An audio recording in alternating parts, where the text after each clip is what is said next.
नमस्ते दोस्तों। आपका गोल्ड प्राइस टुडे न्यूज में स्वागत है। और आज हम चर्चा कर रहे हैं सोने चांदी के भाव की, और साथ ही आईबीजीए के जो भी नए इनिशिएटिव हैं उनके बारे में बातें करेंगे आईबीजीए के प्रेसिडेंट पृथ्वीराज कोठारी जी से। ये आरएसबीएल के एमडी और सीईओ भी हैं। कोठारी जी, आपका स्वागत है हमारे शो में। कोठारी जी, अगर हम बात करें सोने के भाव की, तो पहले $2300 बेस बना, फिर 2400, फिर 2500, और अभी कॉमेक्स फ्यूचर में तो 2600 के पार भी चला गया है। तो ये हाल की तेजी को आप कैसे देखते हैं सर? देखिए, आपने अगर देखा होगा तो लॉन्ग टर्म व्यू सभी का गोल्ड 2600 2800 $3000 का ही व्यू बन रहा था।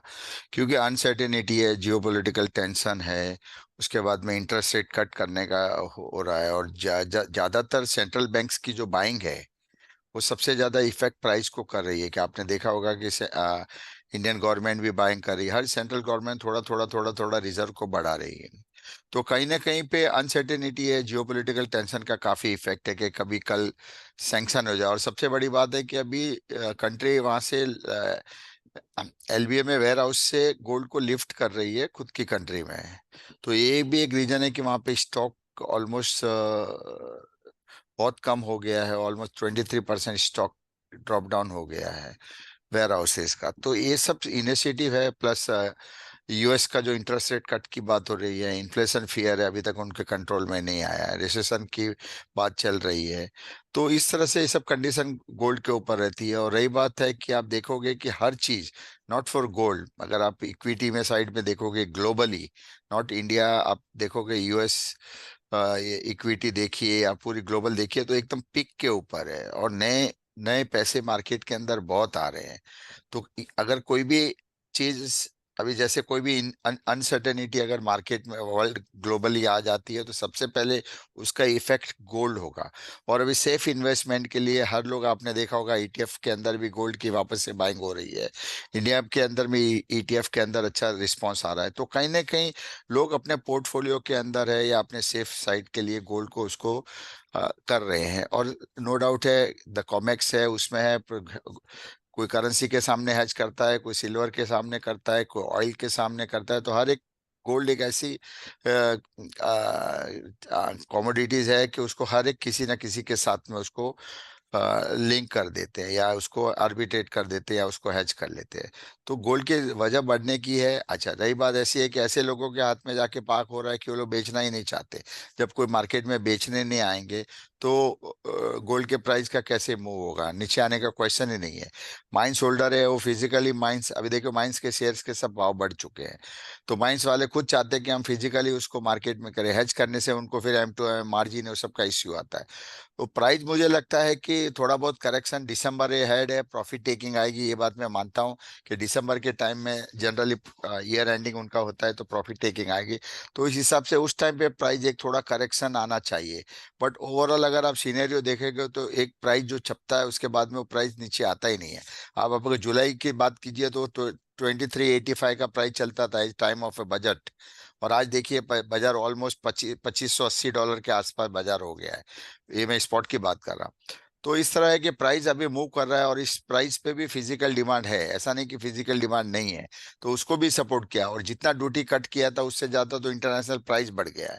तो वो वापस वहीं के वहीं इंडियन प्राइस आके रुक गए।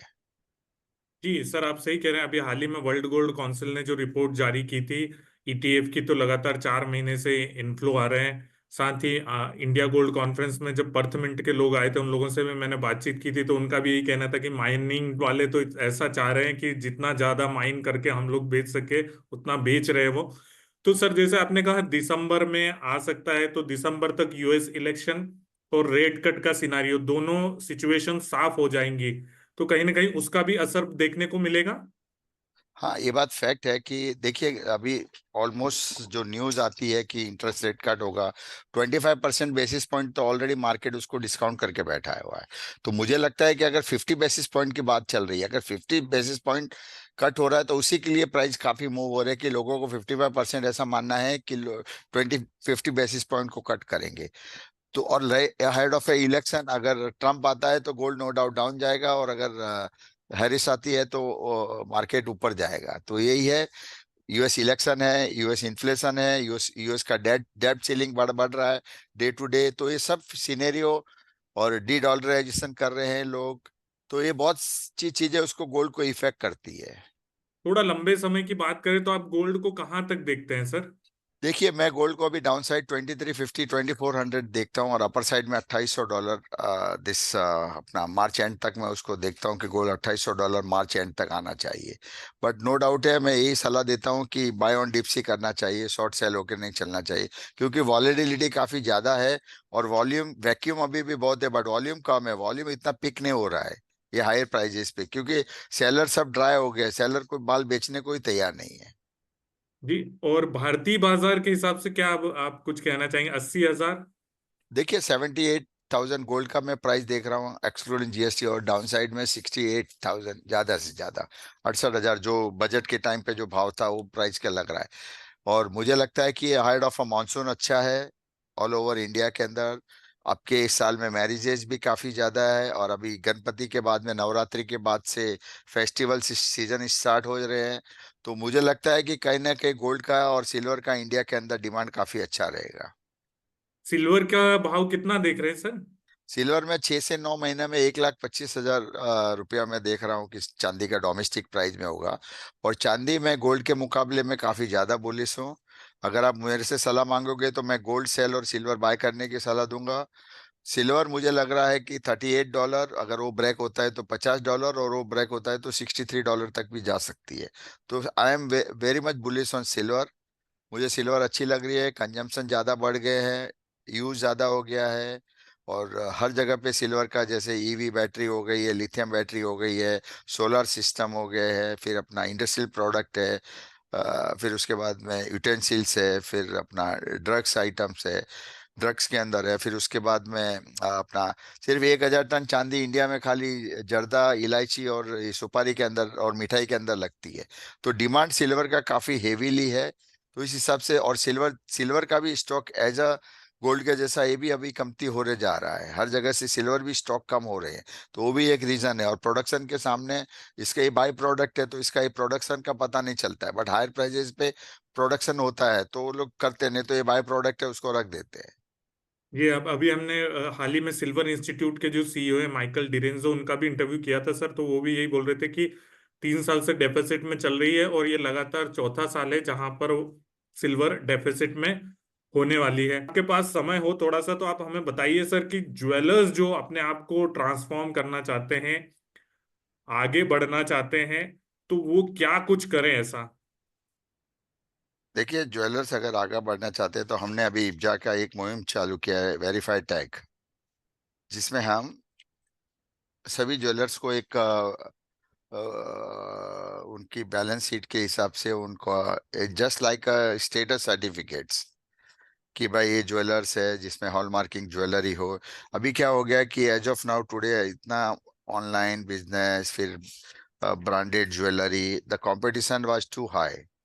और नो डाउट है, after the GST, after hallmarking, HUID के बाद में जो मार्केट के अंदर लोगों का एक प्रिसेप्शन चेंज हुआ है। पहले ज्वेलरी मार्केट को लोग, इन्वेस्टर लोग उसको नेगेटिव लिस्ट के अंदर गिनते थे।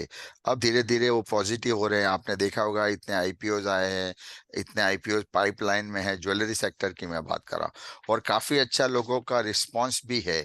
तो आपने देखा होगा कि अभी परसेप्शन पूरा चेंज हो रहा है। उसी मद्देनजर रखते हुए हमने छोटे छोटे ज्वेलर्स को भी टारगेट किया है कि उनका बिजनेस भी साथ साथ में बढ़े। अब क्वेश्चन पहले होता था कि प्योरिटी का इश्यू आता था ज्वेलरी में, अब हॉलमार्किंग एचओआईडी हो गई, तो हर छोटा ज्वेलर्स भी, जो बड़ा ज्वेलर्स माल बेच रहा है, छोटा ज्वेलर्स भी वही माल बेच रहा है, तो प्योरिटी सेम हो गई है। तो इस हिसाब से हम उसको वेरीफाइड टैग देते हैं, ताकि उसकी एक तरह की स्टेटस सर्टिफिकेट हो गए, जैसे उसका जीएसटी है, रिटर्न बराबर फाइल करता है, जीएसटी बराबर फाइल करता है कि नहीं करता है, उसकी सब हम लोग देखते हैं। और उसको फिर हम लोग वेरीफाइड टैग देते हैं उसकी बैलेंस शीट, उसके एक तरह की क्रेडिट रेटिंग के जैसा हो गया, but not, it's not link with the financial, but इस तरह के एक हो गया कि उसका क्रेडिट वर्थिनेस होता है कि ये ज्वेलर्स हमारे अंदर है। और फिर हम लोग धीरे धीरे ऐसी कोशिश कर रहे हैं कि वेरीफाइड टैग ज्वेलर्स ही वेरीफाइड टैग ज्वेलर से बिजनेस करे।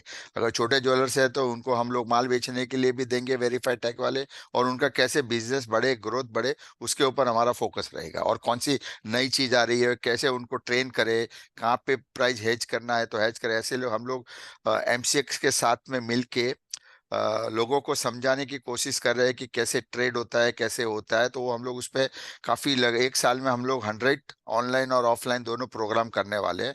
एक अवेयरनेस प्रोग्राम ज्वेलर्स के लिए करना चाहते हैं। जी सर, एक और मैं सवाल, चूंकि आपने नई चीजों की बात की, तो टेक्नोलॉजी, एआई, ब्लॉकचेन, ये बहुत सारी चीजें हो गई हैं। और आज की डेट में अगर हम बात करें इंडिया में, तो ज्वेलर्स की वेबसाइट तक नहीं है उनके पास। तो किस तरह से टेक्नोलॉजी का उपयोग उनको करना चाहिए? देखिए, नो डाउट है कि इतनी बड़ी इन्वेंट्री लेके ज्वेलर्स, अगर आप देखोगे ज्वेलर्स के पास में उतना पैसा बनना चाहिए, उतना बनता नहीं है, क्योंकि इन्वेंट्री का जो कॉस्ट होता है, हम लोग ज्वेलर्स हेज नहीं कर सकते because of the cash liquidity always, और प्राइस फ्लक्चुएशन आप देखोगे कि लास्ट ईयर से इस साल 35% गोल्ड की प्राइस बढ़ गई है। अगर आप कंपेयर लास्ट ईयर से करें इंटरनेशनल प्राइस, तो 35% बढ़ गई है। तो लोग हेज इतना जल्दी इजी कर नहीं सकते, क्योंकि कैश लिक्विडिटी M2M और वो प्रॉब्लम होते हैं। तो ज्वेलर्स जो होते हैं उनको हेजिंग इंस्ट्रूमेंट उनके पास नहीं रहता है, और इतनी इन्वेंट्री होने के बाद में अगर आप देखोगे तो रिटर्न नहीं होता है। रिटर्न उनका, हमारा सिर्फ एक ही होता है कि जो एप्रिसिएशन प्राइस होता है वही हमारा रिटर्न है। तो हम लोग ज्वेलर्स से वही कहना चाहते हैं कि आप आपके प्रोडक्ट को थोड़ा हेज कीजिए, ताकि आप उसके अंदर थोड़ा इनकम कर सको। जी, आप सही बोल रहे हैं सर, हेजिंग बहुत जरूरी है। जैसे हेज नहीं करते, पता चला परसों जिसने सोना बेचा था और उसने उस रेट पर नरसों हेज नहीं किया होगा, और चांदी आज 5,000 और सोना 2,000 तेज हो गया, तो उसका माल तो पूरा पूरा चला गया, उसने अगर हेज नहीं किया होगा। तो आज की डेट में वो बहुत ज्यादा उसको महंगा मिलेगा भाव। इसके अलावा सर और कुछ आप बात कहना चाहते हैं, जो बुलियन डीलर है या ज्वेलर्स है या जो आम, ऐसी कोई सलाह आप देना चाहते हैं, क्योंकि आप मार्केट में बहुत ज्यादा अनुभवी है, बहुत लंबे समय से काम कर रहे हैं सर। मैं सिर्फ यही कहना चाहता हूँ कि जैसे हमारा बुलियन, अगर आप देखोगे तो बुलियन मार्केट में क्रेडिट के लिए कोई भी जगह नहीं है। आपको पहले पैसा देना पड़ता है, उसके बाद में आप गोल्ड डिलीवरी मिलती है। ऐसे ही मैं चाहता हूँ कि ज्वेलरी बिजनेस भी ऐसा ही होए, क्योंकि एकदम थिन मार्जिन है, थिन टू थिन मार्जिन में ज्वेलर्स, जो मैंने होलसेलर है, ज्वेलर्स वो काम करते हैं, और प्लस उनको प्राइस फिक्स करके माल देना पड़ता है।